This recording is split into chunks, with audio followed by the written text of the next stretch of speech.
Today, we are diving into one of the most incredible, whiplash-inducing transformations in all of history. We're talking about how mid-19th century Japan was, well, violently shaken out of a 200-year-long isolation and thrown headfirst into the modern world. It is a wild story of shock, of conflict, and honestly, an outcome you would never expect. Okay, so let's just get right to the heart of the puzzle. The central question of this whole story.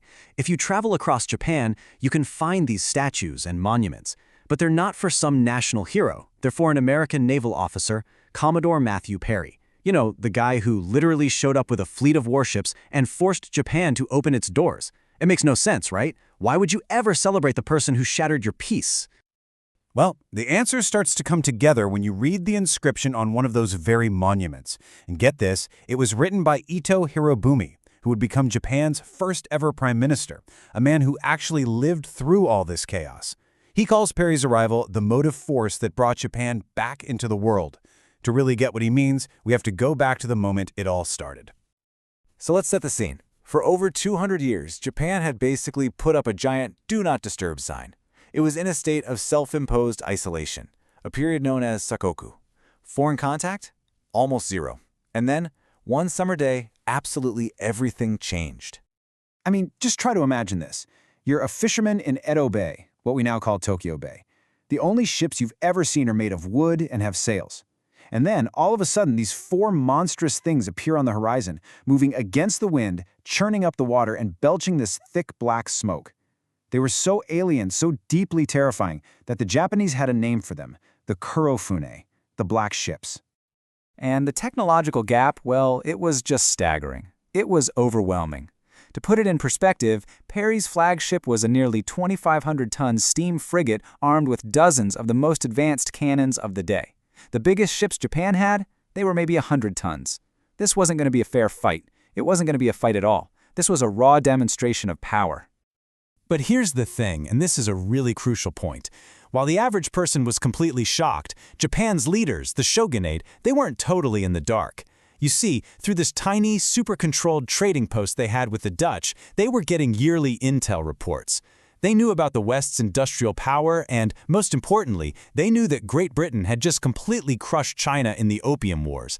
That knowledge is why, years earlier, they'd already changed their official policy from expel all foreigners to just avoid conflict. They knew a fight was suicide. So Perry shows up, delivers a letter from the US president demanding trade, and then says, "I'll be back for your answer." And then he just sails away. But his departure didn't bring relief. Oh no. It lit a fuse that plunged the entire country into a decade of absolute chaos. Japan was literally torn in two. Basically, two powerful warring ideologies just exploded onto the scene. On one side, you had the Kaikoku faction. These were the realists. They were saying, look, we can't win this fight. The only way to survive is to open the country and learn everything we can from them. But on the other side, you had the hardliners of the Joyu movement. Their slogan was simple: expel the barbarians. They believed that giving in to the foreigners, even a little, was a total betrayal of Japan's soul. And this wasn't just some polite political debate. It got bloody, fast. The really radical Joyi followers, who were often young and very zealous samurai, became what some historians have called patriotic thugs. They didn't just go after foreigners. They started assassinating Japanese officials they saw as too soft, they attacked scholars who were studying Western science, and they even burned the British diplomatic mission to the ground. It was a terrifying time of internal turmoil. But here's the twist. Amidst all that chaos and violence, something else was happening. Something a lot quieter. A desperate, burning hunger for knowledge. That Kaikoku idea, if you can't beat them, learn from them, started to catch on, and sometimes in the most dramatic ways imaginable. Which brings us to the absolutely incredible story of a man named Yoshida Shoin. He was a young samurai scholar who, in the middle of the night, tried to sneak aboard one of Perry's black ships. He was literally risking execution because leaving Japan was illegal, just for the chance to see the outside world. He was caught, and sadly he was later executed. But his actions and this beautiful letter he wrote, they show this profound desire to understand the power that had just washed up on their shores. He became a martyr for a new kind of patriotism. And nobody, absolutely nobody, illustrates this whole transformation better than Ito Hirobumi, the same guy who wrote that inscription on Perry's monument. As a young man, he was a radical who actually helped burn down the British legation, but then his clan secretly sent him to England. And what he saw there, the factories, the shipyards, the raw power of industrial London, it just completely changed his brain. He came back home totally convinced that Expel the Barbarian was a fantasy and that Japan's only hope was to become just like the West. And so the key is that the Japanese started to adopt not just Western machines, but Western ideas. A Chinese translation of a book on international law called Bangoku Koho became this huge bestseller. Visionaries like Sakamoto Ryoma started using it to argue that Japan should use the West's own rules against them to demand fair treatment. The battle was shifting from being about swords to being about contracts and laws. But let's be really clear about something. This transformation, it wasn't peaceful. It wasn't clean. The shift from this isolated, feudal society to a modernizing one was incredibly violent and came at a huge cost. This whole decade was just one fire after another. You had political purges, assassinations, and moments that almost triggered all-out war. The government cracked down on its critics. Key figures on both sides of the argument, like the brilliant reformer Yoshida Shoin and the pragmatic minister Ii Naosuke, were both killed.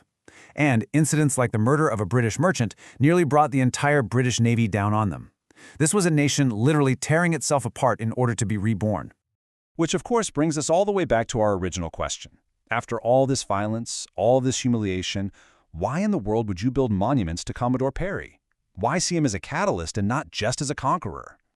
Well, when you look at it from the modern Japanese perspective, Perry gave them a necessary, maybe even a life-saving, shock to the system.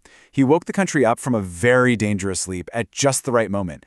Because they knew what had happened to China, Japan's leaders realized that change was coming, one way or another. Perry's arrival, as aggressive as it was, let Japan start modernizing on its own terms, just in the nick of time to avoid being colonized. The crisis he started actually forced the country to unite and build a new, modern identity. You know, maybe the great thinker of that time, Fukuzawa Yukichi, said it best. He said Perry's arrival, quote, lit a fire in our people's hearts, and this fire, once lit, would never be extinguished. And it wasn't the fire of hatred he was talking about. It was the fire of ambition, of survival, and this burning desire to catch up and join the rest of the world.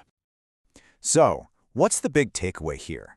The story of Japan shows this remarkable, if brutal, sense of pragmatism. Instead of getting stuck in a cycle of anger and resentment, they made a conscious choice to learn from the very force that threatened them. They honored Perry not for the invasion, but for the wake-up call it triggered. And that leaves us with a really fascinating question to think about. What can we all learn from a nation that chose to honor its greatest disruptor?